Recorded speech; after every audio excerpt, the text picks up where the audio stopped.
우리 세상에는 달력이 있죠. 여러분도 2022년 달력을 다 받으셨을 겁니다. 요새는 젊은이들은 달력을 안 가져가더라고요. 핸드폰에 달력이 있으니까 달력이 옛날에 비해서는 많이 필요로 하지 않지만 어쨌든 그게 애널로그의 달력이든 인쇄물이든 아니면 디지털이든 우리의 달력에 또 따라서 우리가 살아가죠. 세상에 달력이 있다면 교회는 교회력이 있습니다. 교회력이라는 것은 농부가 농사를 지을 때 음력에 따라 농사를 우리 하잖아요. 믿는 성도들은 신앙의 고른 성장과 경건한 신앙생활을 해 나가는 데 있어서 필요한 것이 교회력입니다. 더 쉽게 말하면 예배력이다라고 말할 수 있습니다. 이 교회력 또는 예배력은 그리스도의 구속 사건들을 기념하는 그 날들을 중심으로 교회의 달력이 이렇게 정해져 있죠. 우리가 아는 대로 교회력의 전반부는 바로 예수 그리스도의 성탄으로 시작이 돼요. 그 예수 그리스도의 탄생과 그분의 생애와 고난과 부활과 승천, 거기까지 이에 우리의 교회의 가장 중요한 교회력이라고 볼 수 있습니다. 소위 말하는 절기죠. 그 이후에 있는 삶을 보면 우리가 그 예수님의 탄생과 그분의 삶과 고난과 부활과 승천을 통하여서 우리는 이 땅에서 어떻게 그 주님의 모습을 우리의 삶에 몸담아 적용하며 실천하며 살아갈 것인가? 소위 예수님이 약속하신 성령 안에서 살아가는 성도들의 생동력 있는 삶을 강조하는 것이다 라고 보면 맞습니다. 소위 이런 거예요. 사도 바울이 서신을 쓸 때마다 그 교회의 서신을 쓰면 첫 몇 장은 만약에 한 6장의 서신이라면 한 2장, 석 장까지는 우리가 어떤 사람이었고 어떻게 구원을 받았고 죄가 무엇이고 죄로 인하여 죽을 수밖에 없는 우리를 살려주신 예수 그리스도다. 그래서 우리는 새 피조물이 되었고 하나님 안에서 자녀가 되었는데 그 이후에 우리의 삶은 이렇게 살아야 된다라는 것과 마찬가지입니다. 가장 큰 예가 로마서 1장에서 11장까지는 바로 그러한 내용들을 우리에게 기록하고 있습니다. 그럼 12장에 들어오면서 그러므로 형제들아 우리가 잘 아는 너희의 몸을 거룩한 산 제물로 드리라. 이것이 영적 예배니라 라고 시작하며 이제 우리의 영적의 삶이 어떻게 돼야 되는가를 설명해 주고 있는 말씀이죠.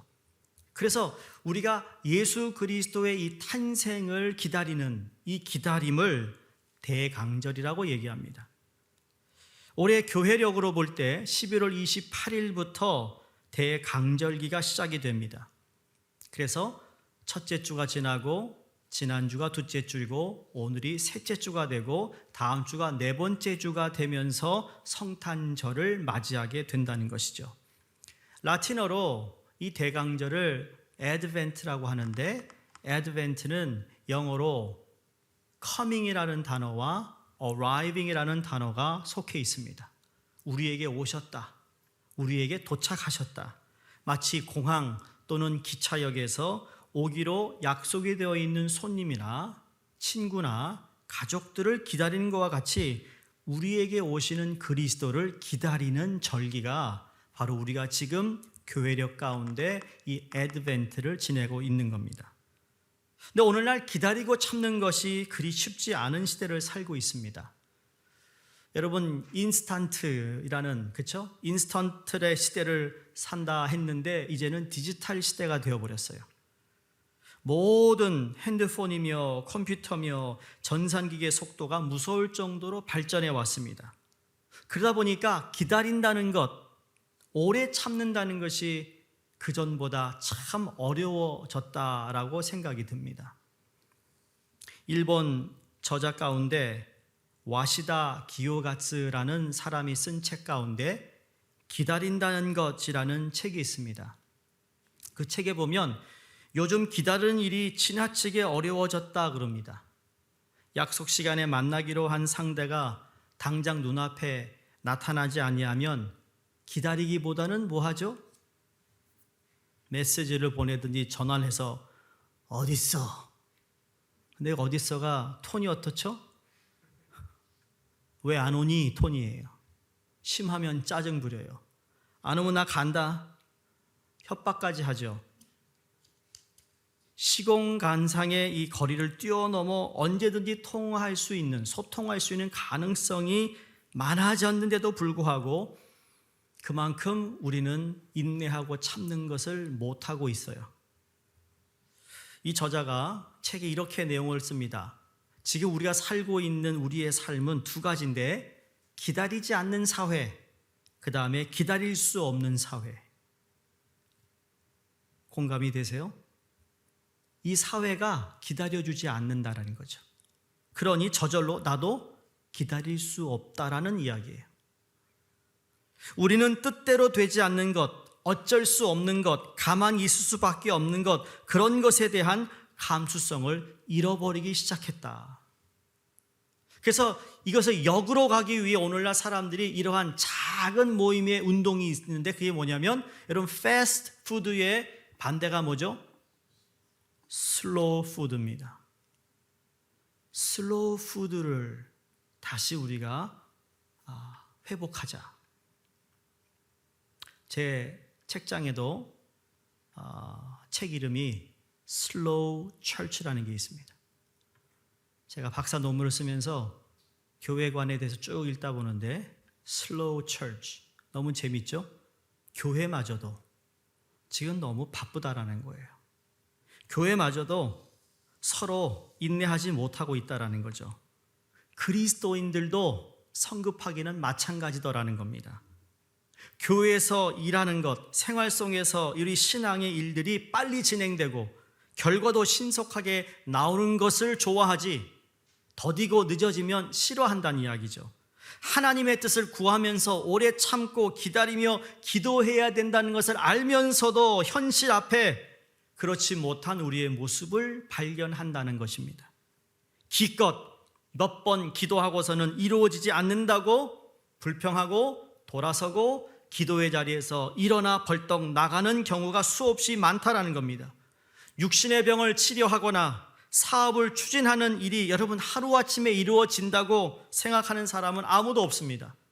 어린아이가 태어나서 그 아이가 자기 스스로 빨리 좀 컸으면 좋겠다.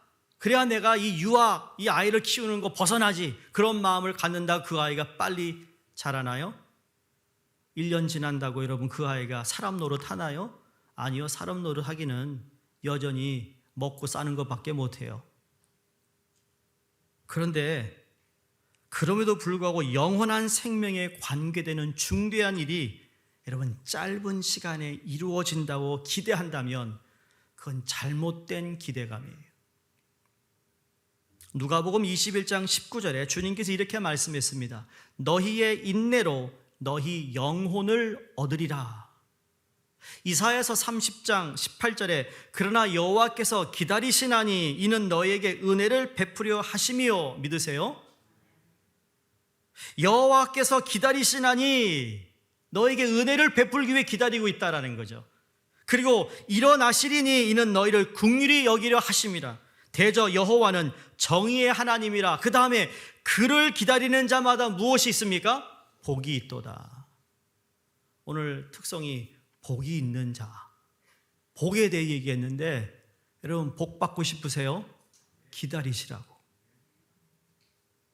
서두르면 올 것도 못 받아요. 받을 것도 못 받아. 지나친다고요. 이처럼 신구약의 모든 성경은 기다림과 인내를 가르치고 있습니다. 그런데 왜 기다리라고 하고 인내해야 하느냐? 이걸 통해 우리가 무엇을 얻을 수 있을까요? 야고보가 살던 그 시대를 우리가 보면 여러분 그 시대에 예수를 믿는다는 것이 너무나도 어려웠습니다. 그런 어려움과 핍박이 없는 곳에서 여러분이 우리가 신앙생활할 수 있다는 그것만 가지고도 우리는 감사해야 합니다. 예? 누가 여러분이 교회 간다고 말해요. 위협하는 사람이 있어요? 위협한다고 여러분이 들어요?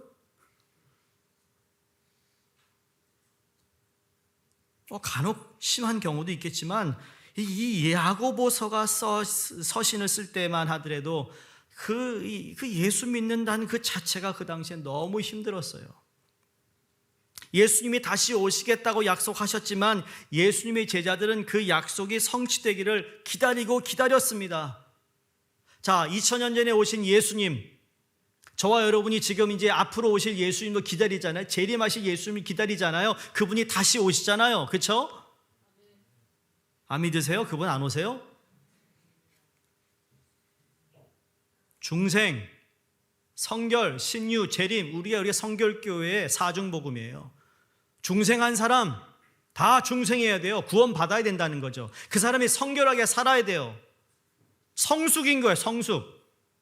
그럴 때 하나님께서 우리에게 고침을 주시고 회복을 주시고 치유하시고 우리 영적인 것뿐만 아니라 정신적인 것, 우리의 육체도 치유하시는 주님을 우리가 믿는 것이죠. 그러면서 우리가 어떻게 살아요? 다시 오실 주님을 기다리는 거죠. 그걸 야고보의 서에서 그대로 우리에게 보여줍니다. 그래서 오늘 7절에 보시면 그러므로 형제들아 길이 참으라 라고 말합니다. 주의 강림하시기까지 길이 참으라. 주님이 다시 오신다. 이 대강절에 되면 우리가 꼭 읽어야 할 성경 말씀이 있는데 그 중에 하나가 누가복음 1장입니다. 누가복음 1장을 보시면 세례 요한의 출생과 더불어 예수 그리스도의 탄생을 예언하는 기록이 누가복음 1장에 자세하게 기록되어 있습니다. 근데 1장에 보면 잉태한 두 여인이 해산할 그 날을 기다림을 우리에게 그대로 보여주고 있습니다. 아이를 뵌 두 여인이 해산할 날을 기다리고 있는 기다림에 대해서 말씀하고 있어요. 그 첫 번째 여인이 엘리사벳입니다.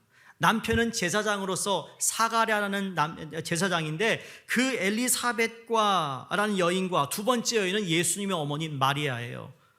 엘리사벳은 마리아보다 나이가 훨씬 많았던 여인입니다. 그래서 나이가 많아서 잉태한다는 것은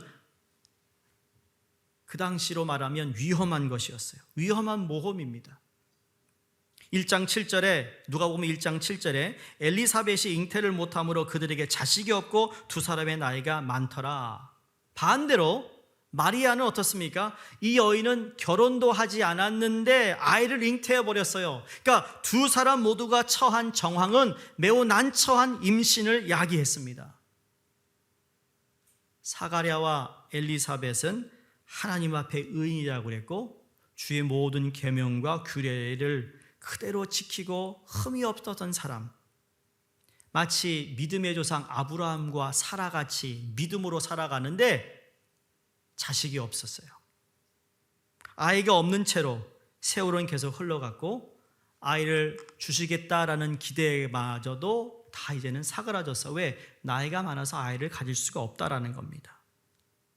여러분, 그 당시에 무슨 의학 기술이 좋아가지고 임신을 할 수 있는 그런 때도 아니니 그 당시에는 무엇을 해야 할까요? 기다리는 것밖에 없었어요. 다른 방도가 없어요. 그래서 사가랴와 엘리사벳의 이야기는 인내하며 기다리는 사람들에게 하나님은 은혜를 베푸심이라는 것을 우리에게 말씀해 주고 있습니다. 그 당시에 아이를 갖지 못하여 아이를 갖겠다라는 그 간절한 마음, 비록 늦긴 했지만 하나님이 하나님 지향적인 가정에 그분의 목적을 성취하셔서 어떡합니까? 천사가 나타나 사가랴에게 말합니다. 내 아내 엘리사벳이 내게 아들을 낳아 주리니 라고 말합니다. 천사가 제사장 사가랴에게 말하니까 사가랴가 이렇게 답합니다. 내가 늙고 아내도 늙어서 나이가 많은데 이게 어찌 가능합니까? 라는 의심의 말을 던집니다. 근데 그의 불신 때문에 사가랴는 엘리사벳의 임신 기간 내내 말을 할 수 없게 되었다고 성경이 기록하고 있어요. 그가 한마디도 말할 수 없었기 때문에 사람들은 제사장이 하나님과 어떤 독대를 통하여 하나님을 만난 것 같은데 제정신이 아니구나, 야 이상하다 라는 생각을 가졌어요. 그건 그렇게 사람들이 생각했지만 여러분, 사가랴를 한번 생각해 보세요. 얼마나 힘들었을까. 9개월 동안 말을 할 수가 없었어요. 그러면 무엇을 기다릴까요? 사가랴는 아이가 태어날 때까지 기다려야 했어요. 엘리사벳에게 빨리 놔 할 수 없었어요. 기다려야 됐다니까요. 그럼 누구도 기다리죠? 엘리사벳도 기다려야 됐어요. 그 기다림. 결국 누가복음 1장 25절에 두 사람이 이렇게 얘기합니다. 주께서 이렇게 행하심이라. 그 기다림에 관한 이 위대한 이야기는 이후에 세례자라고 알려진 세례 요한이 태어나면서 성취됩니다. 그러니까 세례 요한의 아버지가 사가랴고 어머니가 엘리사벳인 거예요. 마침내 나이든 사가랴가 그 아이를 받고 난 후에 다시 말할 수 있게 되었습니다.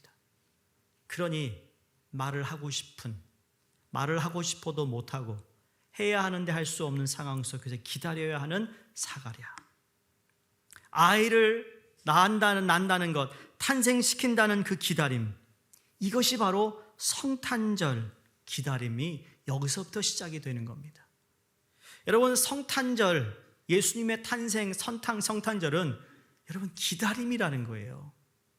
구약 성경에서 이미 메시아에 대한 기다림이 있었어요. 2000년 전에 예수님이 태어나시고 그리고 그 예수님을 우리가 믿음으로 매해마다 성탄절을 기다릴 수 있는, 세상은 지금 성탄절이 되면 벌써 여러 가지로 분주합니다. 들떠 있습니다. 그러나 우리는 무엇에 들떠 있어야 될까요? 우리를 위해 오실 아기 예수를 향한 우리의 마음이 설레이며 기다리며 그 날을 손꼽아 기도해야 된다는 겁니다. 왜? 그분이 오셔서 우리를 구원하셨기 때문에, 그분 때문에 내가 인생의 참 삶이 무엇인지를 깨닫게 되었기 때문에, 내가 그분 때문에 영생을 얻을 수 있기 때문에.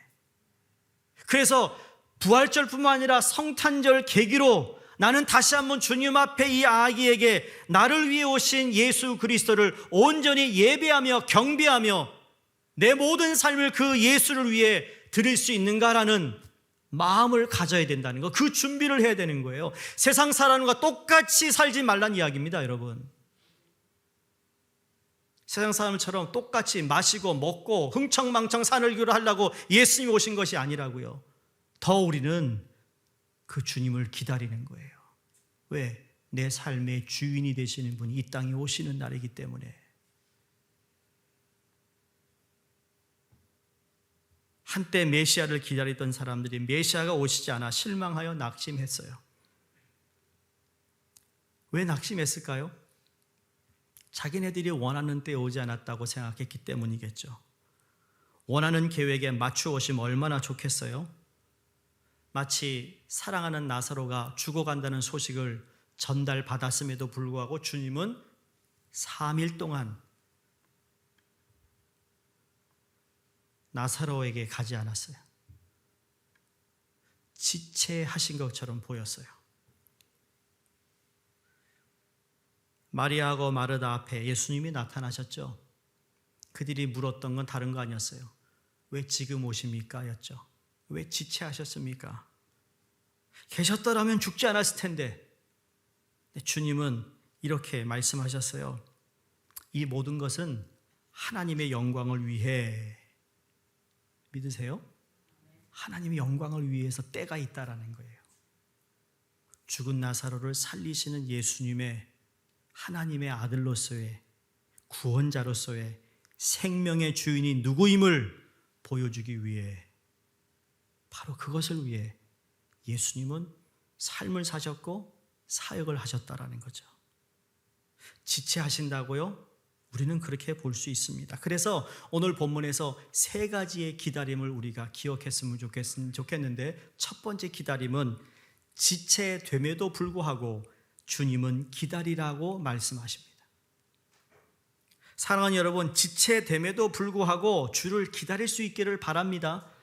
오늘 본문에서 야고보는 또 다른 기다림을 말해주고 있어요. 형제들아 길이 참으라. 이것이 고난의 삶을 살았던 야고보가 대강절 이야기에서 주는 메시지 가운데 하나입니다. 그래서 우리가 너무나도 잘 공감할 수 있는 이 농부의 이야기를 야고보가 합니다. 농부를 보라. 농부의 삶을 그대로 보면 어떤 농부도 추수를 서두르지 않는다. 농부는 때에 따라 내리는 비를 기대하고 기다린다. 너희가 기대하거나 바라는 때에 맞추어 비가 내리지 않을 때도 있다. 그리고 비가 온다 하더라도 무르익어 추수하기까지는 여전히 시간이 걸린다. 처음부터 끝까지 농부는 뭐예요? 기다려야 됐어요. 그래서 야고보는 농부와 같이 일이 더디 이루어지더라도 인내하라. 여러분, 이 인내하라, 시련 가운데 인내하고 이 시련 또 고난, 고통, 이건 이 과정을 통해 주님은 우리를 만들어 가기를 원하세요. 다듬어 가기를 원하시는데 하나는 내 인격을 다듬기를 원하세요. 두 번째는 내가 성숙되기를 바라세요. 우리 교회를 다니는 저와 여러분, 우리의 인격과 성숙함을 다듬어 주시는 그분에게 내 삶을 맡기는 거예요. 지체됨에 여러분이 너무 힘드시죠? 주님도 아세요. 근데 그 기다리고 내가 원하는 것을 얻기까지 주님은 뭘 원하시면 여러분의 인격이 다듬어지기를 원하고 성숙해지기를 원하세요. 그게 준비가 돼야 여러분이 바라는 것을 받았을 때 교만하지 않고 자랑하지 않고 겸손하게 하나님의 은혜에 있음을 고백하게 되는 거거든요. 근데 성숙되지 않고 인격이 아직도 다듬어지지 않은 상태에서 우리에게 주어지면 그걸 가지고 어떻게 할까요? 휘두르는 사람이 돼버려요. 그러면 주나 마나죠. 여러분 성격, 내 성격, 나 괜찮은 성격 가지고 있어 하는 분, 나만큼만 하라고 그래 하는 분 있어요?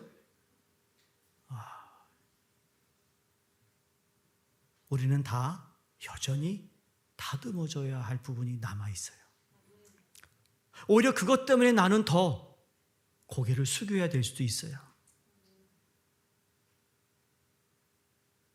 바로 그걸 주님이 말씀하고 있어요. 오늘 이 야고보서 짧은 서신의 한 가지 주제는 그리스도 안에서 성숙하고 온전해지려는 우리의 바람. 예수님께서 재림하실 때 이 선한 소원이 완전히 성취되기를 바라고 기다리는 가운데 우리는 성숙과 온전함을 잊어서는 안 된다는 겁니다. 그래서 지체되고 있다고 생각돼서 그 지체됨은 바로 나를 다듬어 주시기를 원하는 하나님의 마음을 깨닫는 거예요. 내가 좀 더 성숙해지기를 바라는 하나님이 원하시는 것이라는 것을 받아들일 때 지체됨을 우리는 지체됨이라고 말하지 않고 나를 다듬어 주시는 기간이라고 보는 것입니다. 성경의 위대한 말씀 가운데 시편 105편 19절에 곧 여호와의 말씀이 응할 때까지 그 말씀이 저를 단련하였도다. 그것이 응할 때까지 주님 뭐 하셨어요? 나를 단련시키고 계셨어요. 지체됨에 불구하고 인내하며 기다릴 때 우리는 실제로 어떻게 됩니까? 오늘 야고보서 뭐라고 그러죠? 원망하지 말라. 그것도 서로 원망하지 말라. 서로 불평하지 말고 정죄하지 말라라고 말합니다. 어느 작가가요, 전 세계에 있는 교회를 다니면서 탐방하면서 교회의 단점과 장점을 연구하여 발표한 내용 가운데 한 단락만 여러분에게 말씀해 드릴게요. 그분의 글을 보면 크리스찬들은 분주함 속에서 서로에 대한 인내심을 잃었으며 교회는 쉽게 비판하고 비난하는 병균에 감염되었다 그랬어요. 얼마나 공감이 되는지 몰라요. 안타까운 보고지만 기독교인들이 어느새 분주함 속에 서로에 대한 인내심을 잃어버렸어요. 그래서 가족들에 대한 인내심도 잃어버렸고, 그리고 교회에서 성도 간의 인내심도 잃어버렸어요. 그래서 안 기다려줘요. 자기 것에 안 맞으면 다 비난하고 비판하고, 그래서 병균에 감염되어 있어요. 마치 코비드-19이, 여러분, 이 바이러스가 얼마나 세계를 다 장악해버렸듯이 교회 안에 이러한 병균이 감염되었다는 것을 알고 있다면 여러분 어떡하죠? 병균을 없애야 되잖아요. 여러분, 없애는 것이 문제가 아니잖아요. 병균을 이길 수 있는 힘을 길러야 되는 거예요. 그 힘은 병균을 차단시키는 것, 어디서 시작됩니까? 아까 말씀드렸던 내 인격이 다듬어지고 성숙돼야 되는데 거기에 초점을 맞추지 않고 내 눈에 보이는 대로, 감정대로 말하고 행동하는 그 자체가 이미 교회의 비판과 비난으로 그냥 확산되어 가고 있다는 겁니다. 상황이 어려워질 때, 하나님이 하신 약속의 성취가 지연되는 것처럼 보일 때 우리는 서로에게 돌아서게 되기가 얼마나 쉬운지 모른다는 거죠. 이건 하나님께서 우리에게 원하시는 기다림이 아닙니다. 지체됨에도 불구하고 주를 기다려야 하는 서로를 원망하지 않으면서 길게 우리는 참으며 기다려야 될 줄로 믿습니다. 다시 누가복음 1장으로 돌아가면 사가랴와 엘리사벳이 세례 요한을 하나님이 허락해 주시는데, 이제 그 젊은 요셉과 마리아의 이야기가 이어져요. 엘리사벳이 잉태한 후 6개월 후 하나님이 가브리엘 천사를 통해 갈릴리 나사렛에서 목수인 요셉과 결혼하기로 약속된 10대 소녀에게 나타납니다. 내가 잉태하여 아들을 낳을 것이다. 아니, 놀랄 수밖에 없죠. 이게 무슨 얘기야? 아니, 어떻게 그게 가능합니까? 나는 남자를 모르는데요 라고 답합니다. 그러는 천사 가브리엘이 그냥 가버렸어요. 상상해 보세요. 어린 마리아가 임신한 직후를 상상해 보세요. 여러분, 아이를 가져보신 분들은 아실 거 아니겠어요? 가지면 뭐 시작되죠? 입덧을 했을 것입니다.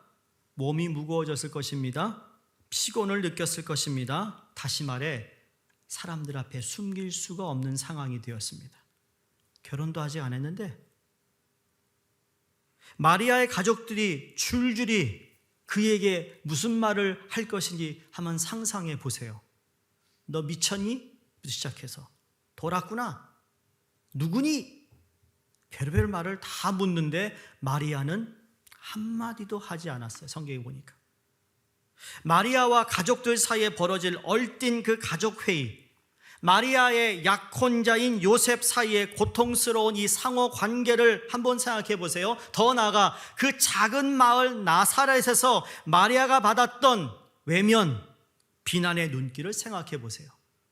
소문은 무성해져서 사람들은 그녀를 재빨리 정죄했을 것입니다. 잘은 모르지만 마리아가 주님, 저는 단지 당신 내가 잉태한다고 그래서 그렇습니까? 라고 그냥 받아들일 뿐인데 지금 이게 복잡한 일이 벌어지고 있습니다. 이거 어떻게 이걸 해명해야 됩니까? 라는 마음을 가질 수도 있겠죠. 여러분, 근데 거기서 끝나지 않아요. 마리아가 나 모르겠다 그러고 뛰쳐나가지도 않았고, 그리고는 요셉과 결혼에 어떻게 합니까? 마침 인구 조사가 있어서 자기의 고향 땅으로 가야 되는데 베들레헴으로 향합니다. 그게 90에서 100마일 거리래요.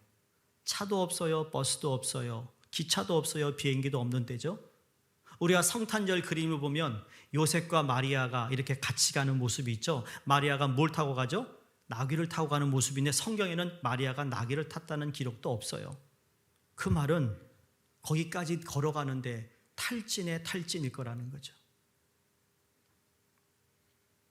어쨌든 베들레헴에 갔는데 베들레헴 모든 모텔이 뭐라고 그러죠? 방 없음, 빈 방 없음. 마리아가 진통을 느끼기 시작할 때 그들이 피신할 수 있는 곳은 딱 한 곳, 가축의 우리뿐이었어요. 마리아가 아마 주님 이것이 당신의 종이 되겠다고 응답한 제게 돌아오는 보답입니까? 주님 이것이 당신의 뜻에 순종한 대한 보답입니까? 라고 질문을 할 수 있었겠죠. 잘 모르겠습니다만. 그런데 중요한 건 힘겨운 상황 속에서도 하나님을 기대하고 기다렸던 마리아를 통해 우리 구주 예수가 탄생하셨다라는 거예요. 예수님의 탄생은 그렇게 시작이 되었어요. 무엇을 통해서요? 기다림을 통해. 여러분이 지금 뭔가 기다리고 있는 분 계세요? 그 기다림을 꼭 채우시기를 주의 이름으로 축원합니다. 지름길을 택하지 마시고 내가 잘못한 것 때문에 벌어진 일이 있다면 여러분 하나님이 회복하실 때까지 나는 겸손히 기다리는 거예요. 주님께서 내게 주시고자 하는 그것을 내가 기다리며 하나님께 기도하고 있다면 주님 이것을 허락하실 때까지 포기하지 않고 기도하는 거예요. 뭘 가지고요? 기다림을 가지고. 두 번째 오늘 본문에서 주시는 말씀은 고난에도 불구하고 기다리라 말씀하십니다. 아까 말씀드린 대로 야고보서를 받아보는 그 당시 그리스도인들의 고난이 무엇인지 알 수 있지 않습니까? 그게 뭔가 가장 대표적인 것이 가난한 사람들이었습니다. 가난한 사람. 그들은 자신들이 사는 세상에서 핍박을 받았던 사람인데 그래서 야고보가 그들에게 선지자들을 생각하라 그랬어요. 옛 선지자들을 상기시켜봐라. 그들이 너의 스승으로 삼아라. 그들은 언제나 하나님을 경외하면서 무엇이든지 참았다. 모든 것을 겪었으며 그러나 결코 단번에 포기하지 않았던 그들을 스승 삼아라 라고 말하며 우리가 잘 아는 욥을 이야기합니다. 여러분 욥을 생각해 보세요. 하루아침에 끔찍한 회오리 바람이 불면서 어떻게 됐죠? 사랑하는 자녀가 다 죽었어요. 마지막 남은 아내가 뭐라고 그러죠? 욥에게 너의 하나님을 저주하고 죽어라 그랬습니다. 그리고 갔어요. 여자가 무서워요. 무서워 여자들이. 아니 어찌 같이 살던 사람한테 네가 섬기는 하나님 저주하고 죽어라.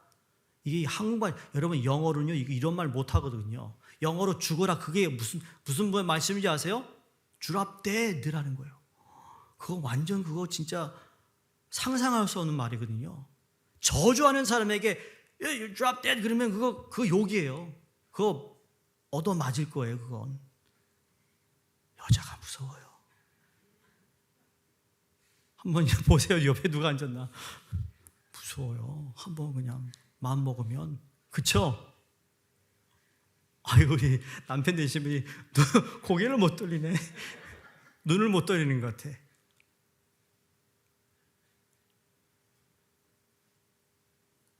욥을 생각해 보라. 근데 저희 교회는 여자 성도님들이 욥의 아내가 아닌 것 같아요. 반대예요, 반대. 반대. 좋다는 의미예요. 왜냐면 보니까 그 아내 되시는 집사님이나 권사님의 그 적극적인 거, 좋은 말로 적극적인 거, 조금 그러면 극성. 그래서 제대로 신앙생활 하려고 하는 모습이 보이니까. 진짜예요. 내가 여기 다 보면 거의 그런 것 같아. 아멘도 안 하고. 우리 교회 집사님들 보면요, 정말 남편을 좀 세우고 싶어서 기도합니다. 여기 서 있는 저도 저희 집사람이 내주 안 하면 저 여기 못 쓰죠.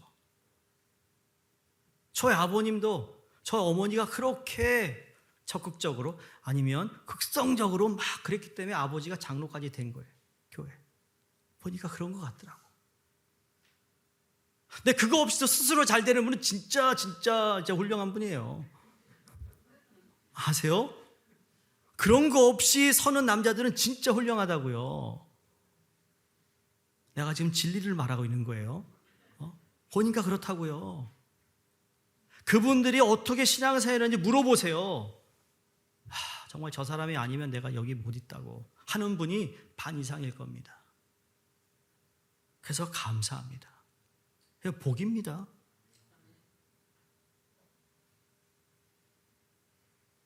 우리끼리 얘기지만 이거 나가는구나.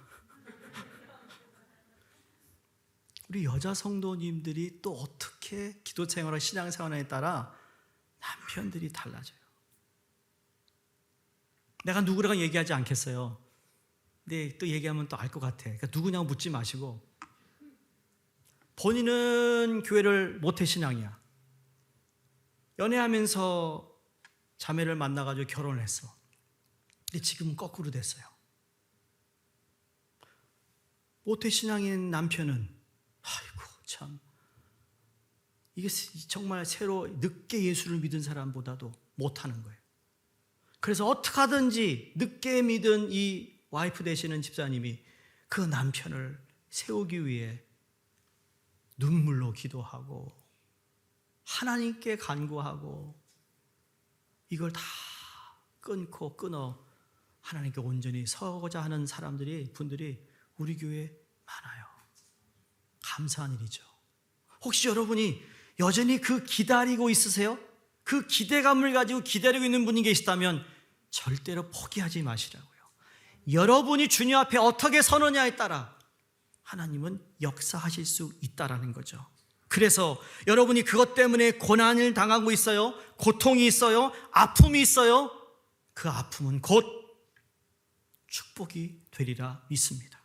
왜냐하면 욥에게서 배우는 가장 중요한 삼중 진행 상황이 있다고 신학에서 얘기합니다. 신학에 보면 이 욥에게서 배우는 세 가지의 아주 중요한 단어가 있어요. 첫 번째, 고난이라는 단어예요. 고난이 있었어요. 갑자기 고통이 있었는데 그 고통을 욥은 어떻게 했습니까? 인내합니다. 1장, 2장 들어가서 그 다음에 40장까지 가는 욥기 그 중간은 정말 재미없어요. 무슨 말을 하는지 너무 혼동이 되는데, 그러나 그것을 다 그는 인내합니다. 인내 끝에 무엇이 옵니까?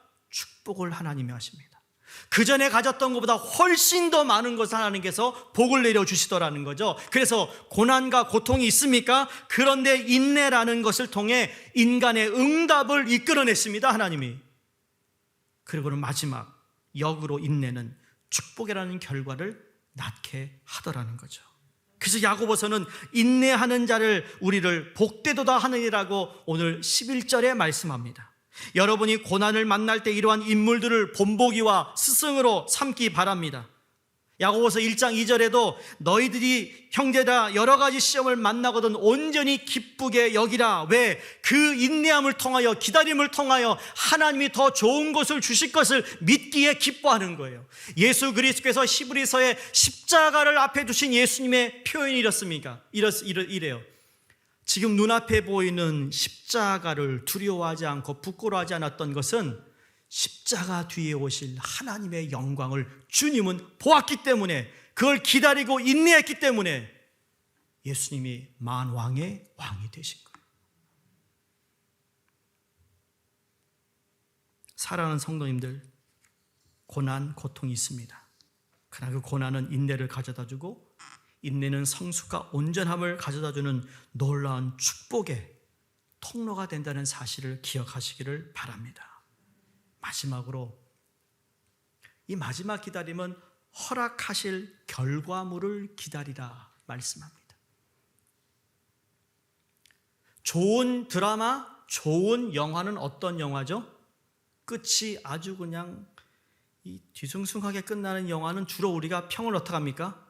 저거 뭐야? 그런데 정말 거기 착한 사람이 힘들고 어려운데 나중에 너무 잘 됐어. 그럼 우리가 너무 좋았어, 감격 있어, 그래요 주로. 근데 우리 한국 사람만 그렇지 않아요. 미국 사람도 그래요. 사람은 똑같다라는 거예요. 우리 한국 드라마 항상 삼각관계. 쟤는 왜 나타나가지고 그래 저거. 그 말 좀 하지 말지. 그런데 어찌되었든 결국은 그 주인공 남자와 주인공 여자가 만나서 결혼해서 잘 사는 모습 보고 끝나면 박수를 쳐요. 그렇죠? 결과물이 좋을 거라는 거에 대해 우리는 기다리는 거예요. 주님이 오늘 그렇게 말씀하세요. 그런데 이 결과물이라는 그 자체, 내가 뭘 기다렸는데 하나님 그걸 허락하셨다. 여러분, 이 결과물보다 더 중요한 게 있습니다. 과정을 통하여 그걸 허락하신 하나님과 나와의 만남의 결과물이 더 중요한 거예요. 하나님이 그걸 주실 거라고 우리에게 약속하셨으면 기다리고 인내해서 받았어요. 여러분, 근데 받았을 때 그 과정 속에 나는 이미 하나님을 만나고 교제하고 인격으로 다듬어지는 그 결과물이 더 중요하고 아름답다라는 거예요. 그것을 허락하신 하나님과 내가 교제하며 그분과 함께 기도하며 그분과 함께 동행하며 그분을 예배하며 그분을 찬양할 수 있는 사람으로 변해 있는 그 결과물이 더 아름다운 거예요. 주님은 그거를 원하시는 거예요. 그러면 내가 구하지 않은 것까지도 내 때가 아니라고 생각하는 그 때에 하나님은 주시기 시작한다고 전 믿습니다. 때로는 기다림을 동반하는 어려운 상황들 가운데서 사실은 오직 그러한 힘든 상황들을 통해서만 우리는 하나님께서 원하시는 모습의 하나님의 자녀, 백성이 될 수 있다라는 사실입니다. 기다림을 통해 우리는 하나님을 더욱 온전하게 신뢰하는 법을 배울 수 있게 되리라 믿습니다. 한국에 슈바이처라고 불리우는 장기려 박사님이 계십니다. 여러분 한번 들어보셨을 거예요. 6.25 한국 전쟁 당시에 그 피난통에 가족들과 생이별을 경험했던 분입니다. 이분이 의사 선생님으로서 많은 환자들을 진료하고 있었는데 일사후퇴 때 자신이 돌보던 환자들을 막 정신없이 트럭에 태우고 빨리 그냥 내다다 보내는데 가다 보니까 자기 아내와 자녀 사남매를 깜빡 잊은 거예요. 그래서 생이별을 했다라는 겁니다. 남한에서 40년을 혼자 사셨는데 살면서 늘 그 아내와 자녀들을 그리워하며 보고 싶어 했다라는 겁니다. 재혼하라는 권유가 있었음에도 불구하고 그분은 재혼을 하지 않았대요. 그 이유가 뭔가 물었더니 그분의 책에 이렇게 돼 있습니다. 나는 내 아내에 대한 사랑이 크기 때문에 재혼하지 않습니다. 아내를 다시 만날 터인데 왜 재혼합니까? 아내도 오늘까지 참 사랑을 간직한 채 나를 기다리고 있으리라 믿습니다. 만약 살아서 아내를 보지 못한다면 천국 가서 사랑하는 아내를 볼 것이라 믿습니다. 그리고는 사랑은 기다림이다 라는 명제가 탄생할 정도로 사랑은 기다림이다. 여러분, 진정한 사랑은 반드시 기다림으로 나타납니다. 왜 그럴까 생각해 보면 기다림은 상대를 향한 사랑에서 비롯되기 때문이에요. 나의 시간보다 상대방의 시간과 마음을 맞출 때 비로소 기다림의 미학이 생기게 되기 때문이라. 누가 그렇게 말을 한 적이 있어요. 여러분, 기다림이란 상대방의 시간에 나를 맞추는 것이에요. 이게 신앙에도 똑같지 않아요? 내 시간에 맞추는 게 아니라 나의 사랑의 대상이신 주님의 시간에 맞추는 거예요. 나는 지체된다고 생각하는데 주님은 절대로 지체됨이 아니라고 생각하세요. 나를 믿고 나를 신뢰하고 나를 사랑한다면 내게 주어진 시간을 우리로 하여금 기다리게 하시고 인내케 하시는 분이라는 거죠. 근데 기다려주지 않으면 안 된다는 거죠. 여러분, 누구 사랑하세요? 기다려주셔야 돼요. 더뎌요? 기다려주시는 게 사랑이라는 거예요. 내가 누군가를 기다리는 그 시간만큼은 내가 중심이 아니라 그가 중심이 되는 것입니다. 그것이 사랑의 모습이기도 하고 믿음의 모습이기도 하고 바로 배려이기도 하기 때문입니다. 근데 만약 내가 중심이 되어 기다리면 짜증이 나고 분노가 쌓이고 그리고 폭발하기 마련입니다. 이렇게 되면 기다림에 미학이 없고 인내가 없는 삶이 되어버려요. 인내가 없다는 것은 소망이 없는 것이고 설사 쉽게 찾아오지 못하는 기회가 오더라도 그 기회를 놓치고 말 것이라는 겁니다. 기다림의 본질은 철저히 내 시간이 아닌 상대방의 시간에 맞추는 것임을 기억하시기를 바랍니다. 주님이 오십니다. 그분의 오심의 기다림의 시간에 맞춰야 합니다. 지금 할 게 너무 많죠? 생각할 게 너무 많죠? 그럼에도 불구하고 그분을 기다리며 생각하는 시간, 그분에게 드려지는 내 삶, 내 시간, 내 에너지 모든 것을 그분에게 맞추는 사람이라면 그 사람은 그분을 사랑하는 사람이라고 말해도 되는 겁니다.